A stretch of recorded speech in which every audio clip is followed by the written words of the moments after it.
আল্লাহকে কিভাবে সঙ্গে নেওয়া যাবে? অথচ আল্লাহকে তো চোখে দেখা যায় না, আল্লাহকে তো বর্ণনা দিয়ে শেষ করা যায় না, আল্লাহকে তো ধ্যান ধারণায় আনা যায় না। আল্লাহ তো একটা পদের মালিক না, দুনিয়ায় সামান্য এক পদের মালিক হয়েই যদি দরা ছোড়ার বাহিরে চলে যেতে পারে, হিসাব নিকাশের বাহিরে চলে যেতে পারে, জমিনে পা নাও রাখতে পারে, তাহলে আল্লাহ তো ৯৯টা পদের মালিক।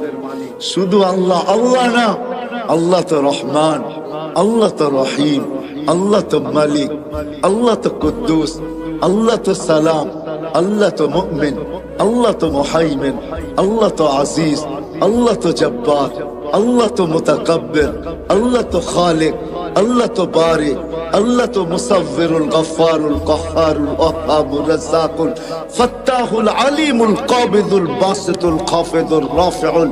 মুইজ্জুল মুযিল্লুস সামিউল বাসীরুল হাকামুল আদলুল লতীফুল খবীরুল হালিমুল আযীমুল গফুরুশ শাকুরুল আলিকুল কবীরুল হাফিজুল মুকিতুল হাসিবুল জলিলুল করিমুর রকিবুল মুজিবুল ওয়াসি আল হাকিমুল ওয়াদুদুল মজিদুল বাঈসুশ শাহীদুল হক্কুল ওয়াকিলুল কবিয়্যুল মতিনুল ওয়ালিয়্যুল الحميد الموصي المبدي المعين المحيي المميت الحي القيوم الواجد الماجد الواحد الأحد الصمد القادر المقتدر المقدم المؤخر الأول والآخر الظاهر والباطن الوالي المتوالي البر التواب المنتقم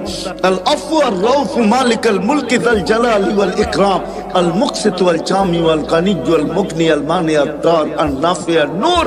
الهادي البديع والباقي الوارث والرشيد الصبور جل جلاله। আল্লাহ তো ৯৯টা পদের মালিক।